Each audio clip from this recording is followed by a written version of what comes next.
क्या क्या चीज हो गया? प्लाज्मोडियम यानी कि मादा एनाफिलिस मच्छर ने काटा, ये प्लाज्मोडियम कहाँ प्रवेश किया? मानव रक्त में। मानव रक्त में किस रूप में प्रवेश किया? जीवाणुज। इसको हम क्या कह सकते हैं कि ये प्लाज्मोडियम की क्या है? एक अवस्था है। कैसी अवस्था? संक्रमण फैलाने वाली। ठीक। अब इस जीवाणुज को चाहिए क्या? भोजन। अब सर्वप्रथम इसको जो भोजन चाहिए वो क्या चाहिए इसको? ग्लाइकोजन। ग्लाइकोजन मिल रहा है हम लोग के लीवर में, तो ये कहां पहुंचेगा? लीवर में। और दूसरा जो भोजन चाहिए क्या चाहिए इसको? Globin protein. और ये मिलेगा हमारे आरबीसी में। आरबीसी में कहा मिल रहा है? हीमोग्लोबिन में। डन, कोई दिक्कत नहीं है यहां तक। अब ये नाम क्या है? स्पोरोजोइट। अब ये प्रवेश कर रहा है कहां पर? यकृत में, यानी कि हमारे लीवर में प्रवेश कर जाएगा। कैसे होता हुआ जा रहा है? रक्त से होता हुआ कहां पहुंच गया? लीवर में। ठीक। अब इसी जीवाणु का केवल नाम बदला है। क्यों? क्योंकि इसने कहीं ना कहीं स्थान बदल लिया। स्थान बदलने से क्या हो जाएगा? इसका नाम बदल के नाम रख दिया क्या हमने? क्या चीज? हाँ, साइजोंट। ठीक है, साइजोंट। कल अगर मिस्टेक किया तो सही करिएगा। साइजोंट क्या है ये? तो प्लाज्मोडियम की वो अवस्था है, अभी फिलहाल नहीं, आराम से सही करिएगा। प्लाज्मोडियम की वो अवस्था जो रक्त से होते हुए कहां पहुंची है? लीवर में। ठीक है, लीवर में किस लिए गई है? ग्लाइकोजन के लिए। ठीक है, अभी क्या करेगा वहां पे? भर भर पेट एकदम क्या किया? ग्लाइकोजन प्राप्त किया। प्राप्त करने के बाद इसको दिमाग में आया कि अपनी संख्या भी बढ़ानी है। ठीक है, जब ये प्रवेश किया है प्लाज्मोडियम, किस रूप में प्रवेश किया है? जीवाणुज के रूप में। इस समय इसकी संख्या क्या थी? 5000 से 10000। ठीक है, अब इसको अपनी संख्या बढ़ानी। ठीक है, तो बढ़ाने के लिए क्या कर रहा है ये? विखंडन। ठीक है, मिटाए इसको। हाँ मिटाए ना।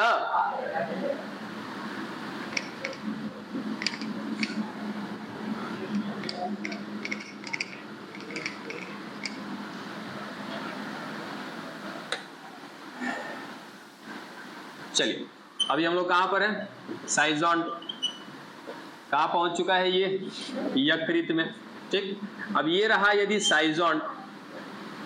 अब ये क्या करेगा? बहु विखंडन। इसके बहु विखंडन की जो प्रक्रिया है वो क्या कहलाती है? साइजोगोनी।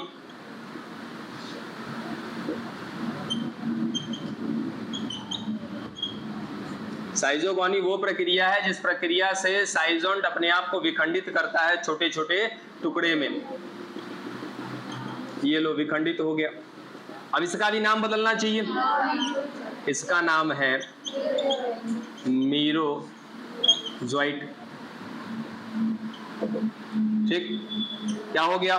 तो साइजोंट ने अपना विखंडन कर लिया। कहां पर विखंडन किया है? यकृत के अंदर। किस लिए? सॉरी, कब किया है? ग्लाइकोजन को खाने के बाद। पश्चात कर लिया, नाम दे दिया हमने क्या इसको? मीरोजोइट। अब क्या हो जाएगा कि ये है यकृत की कोशिका में। यकृत की कोशिका में। ठीक है, अब यकृत की कोशिका में इनकी संख्या क्या हो गई? बढ़ गई। ठीक है, तो ये यकृत की कोशिका को तोड़ेंगे या तोड़ के आ जाएंगे बाहर, यानी कि वापस कहां पर आ गए? ये रक्त में आ गया। तो रक्त में कौन आया? मीरोजोइट आ गए रक्त में।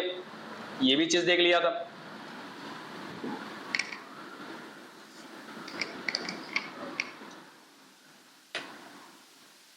अब देखिए, मीरोजोइट यहां से बाहर निकला और ये सीधा प्रवेश किया रक्त में। अब रक्त में जानते हो क्या लिए जा रहा है ना? ग्लोबिन प्रोटीन के लिए जा रहा है। अब ग्लोबिन प्रोटीन इसको कहां पे मिलेगा? आरबीसी में मिलेगा। ठीक है, और आरबीसी के अंदर क्या मिल रहा है? हीमोग्लोबिन मिल रहा है। चलो, ये रहा हमारा आरबीसी। ठीक, इसके अंदर मिल रहा है क्या? आयरन, और इसके ऊपर मिल रहा है एक आवरण। ठीक है, और वो आवरण कौन सा है? ग्लोबिन प्रोटीन का है। ठीक है, ये बता चुके हैं कि यहाँ पे जो आपका ग्लोबिन प्रोटीन होता है ये कहीं ना कहीं क्या होता है, 2 अल्फा चेन होता है या 2 बीटा।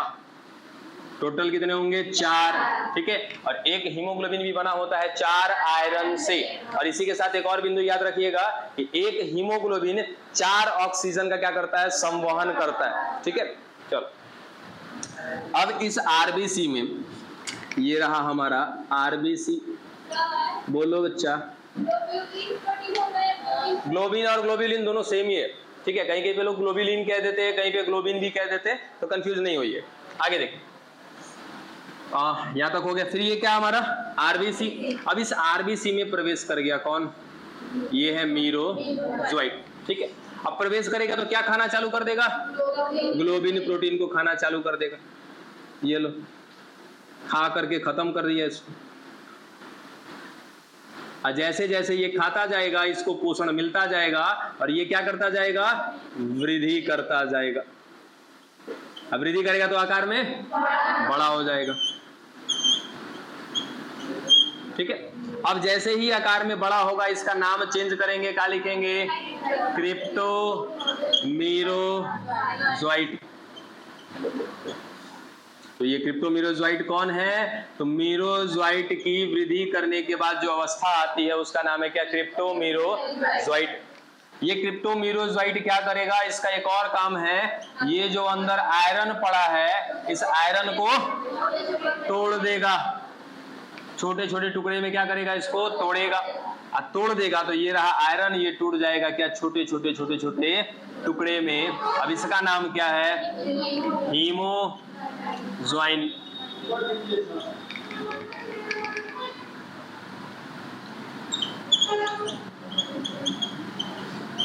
ठीक है।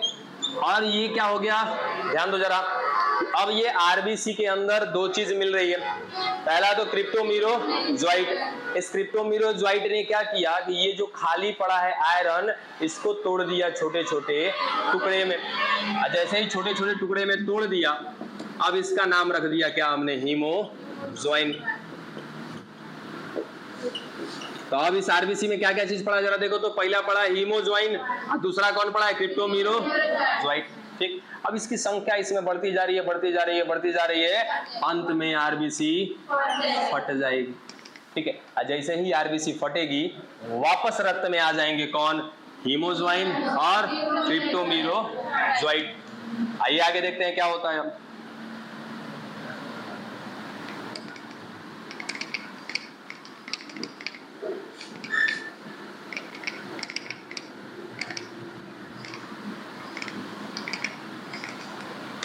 देखो, मान लिया कि ये हमारी क्या है, रक्त नलिका है, ठीक है।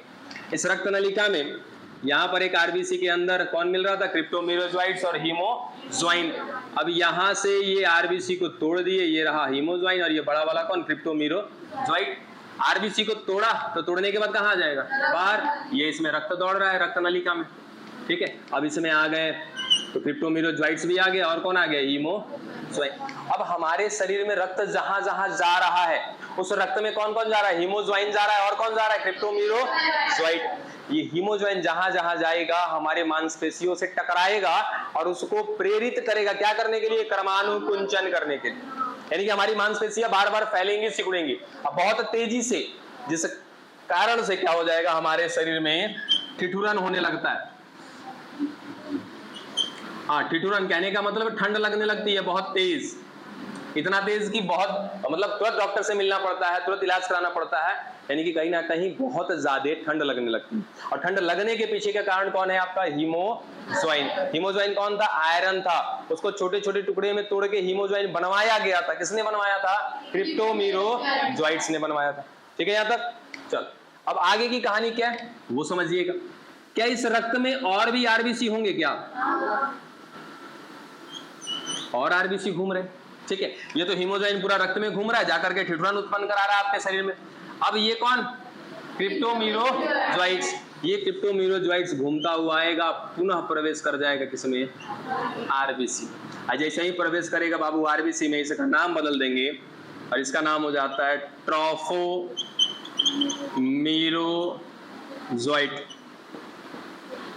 नाम याद रखना, यही वो है कौन, क्रिप्टोमीरोजोइट्स। लेकिन जब ये दोबारा आरबीसी में प्रवेश करता है तब इसका नाम बदल जाता है क्या, ट्रोफोमीरोजोइट्स।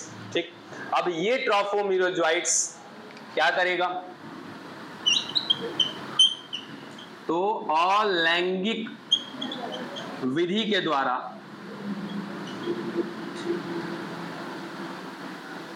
युग्मक का निर्माण करेगा।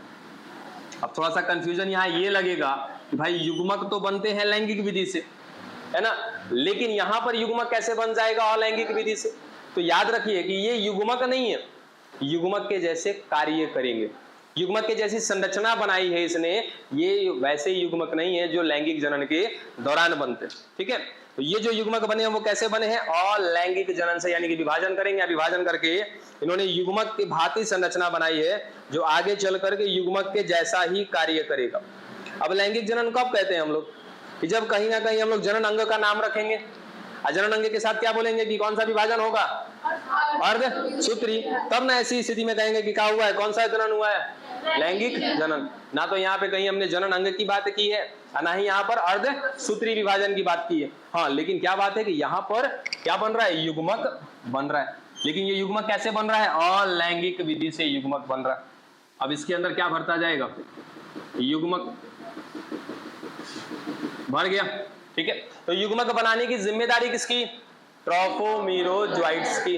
ठीक है, अब जैसे ही भर जाएगा ये भाई साहब क्या हो जाएंगे, फट जाएंगे।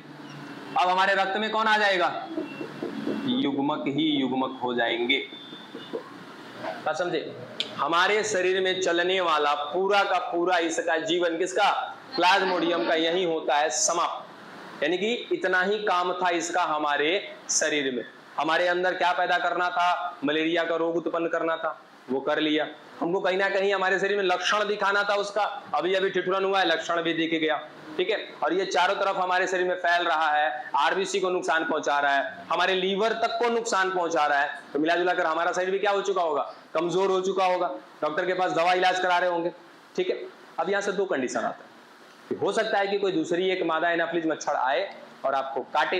यदि काटेगा जब आकर के नया, यानी नया कहने का मतलब दूसरा मादा एनाफिलीज मच्छर, तो काटेगी तो इस बार क्या लेकर के जाएगी, अपना युग्मक। तो यदि वो युग्मक लेकर के जाती है तो इस प्लाज्मोडियम का जीवन चक्र पूरा हो जाएगा। क्योंकि प्लाज्मोडियम का जीवन चक्र बताया ना कि दो शरीर में पूरा होता है, पहला कौन, मादा एनाफिलीज मच्छर के शरीर में, और दूसरा मानव में। तो मानव में तो देख लिए, अब मादा एनाफिलीज जब लेकर के जाएगी तो क्या होगा, वोसिंग बनेगा। अब किसी के दिमाग में है कि सर काटवे नहीं करे हमको दोबारा, तब नहीं काटेगा तो नहीं काटेगा, आपका उसका काम क्या था, आपको नुकसान पहुंचाना, आपको नुकसान पहुंचा दी ना, बस। अब यदि यहां से दोबारा कोई आपको काटेगा मादा एनाफिलीज मच्छर, तब उसका जीवन चक्र पूरा होगा। नहीं काटेगी उसका जीवन चक्र आधे पे रह जाएगा। क्या यहां तक की बात समझ में आ गई क्या, कोई दिक्कत नहीं। यहां तक क्या हुआ था, तो जो हमारा क्रिप्टोमीरोजोइट्स है ये पुनः प्रवेश किया आरबीसी में, आरबीसी में जाकर के क्या कर रहा है, अलैंगिक जनन से कहीं ना कहीं युग्मक का निर्माण कर रहा है। ठीक है, बस यहाँ फिर आरबीसी क्या हो जाएगा, हमारा फट जाएगा। अब फटने के बाद ये सारा का सारा युग्मक हमारे रक्त में फैल जाएगा। यानी कि मान लो कि जब आपको हो रही है क्या, ठिठुरन, जैसे आज से हमें ना पूरा एकदम ठंड लगने लगा बहुत जबरदस्त, हमने जाकर के चेक कराया तो कहीं ना कहीं क्या पॉजिटिव आ गया, मलेरिया पॉजिटिव। अब मलेरिया पॉजिटिव आ गया तो समझ लो कि कहीं ना कहीं यहाँ पर के अंदर क्या फैल चुका है, युग्मक फैल चुका है। किसका युग्मक, प्लाज्मोडियम का युग्मक हमारे पूरे रक्त में फैल चुका है। ठीक है, अब आगे देखते हैं कि आगे क्या होने वाला है। मिटाएंगे नहीं, क्या है, नहीं मिल जाएगा सेशन में, मिलेगा ना। अच्छा देखो, अब यहीं पर आ गई कौन, मादा एनाफिलीज मच्छर काट लेगी, तो काटने के बाद क्या लेके गई, आपका रक्त, आपका युग्मक, आपका रक्त, और अपने लिए क्या लेके गई, युग्मक। ठीक है, चलो यहाँ तक कंप्लीट करो, उसके बाद के अंदर का हो गया। आप देखते हैं इसका दूसरी अवस्था, किसमें काहे नहीं हो जाएगा, हीमोग्लोबिन की मात्रा टूटती जाएगी, आपकी खराब होती जाएगी हीमोग्लोबिन। अब सोच के देखो कि आपका हीमोग्लोबिन अगर विकृत होता जा रहा है, क्या आपके अंदर ऑक्सीजन की सप्लाई कम नहीं होगी क्या, तब तो कमजोरी, तो कभी मलेरिया हुआ है किसी को, एकदम शरीर टूट जाएगा मलेरिया में, है ना, एकदम वीक पड़ जाओगे। रीजन है कि इतना ज्यादा थकान लगेगा, कोई काम नहीं कर पाओगे। कारण ये हीमोग्लोबिन क्या हो रहा है, खराब हो रहा है, विकृत हो रहा है। और जितना ज्यादा हीमोग्लोबिन विकृत होगा, ऑक्सीजन की सप्लाई आपके बॉडी में क्या होती जाएगी, कम होती जाएगी। अरे लिख लिया, हमको समझ में नहीं आ रहा कि एकदम छोटा सा तो पॉइंट लिखे थे। चलो देखो, अब दूसरी अवस्था देखने जा रहे हैं। ये किसके शरीर में, मादा एनाफ्लीज मच्छर के शरीर में देखने वाले हैं कि होता क्या है। ठीक है, अब मनुष्य के रक्त में, ऐसा मनुष्य जो क्या है, संक्रमित है,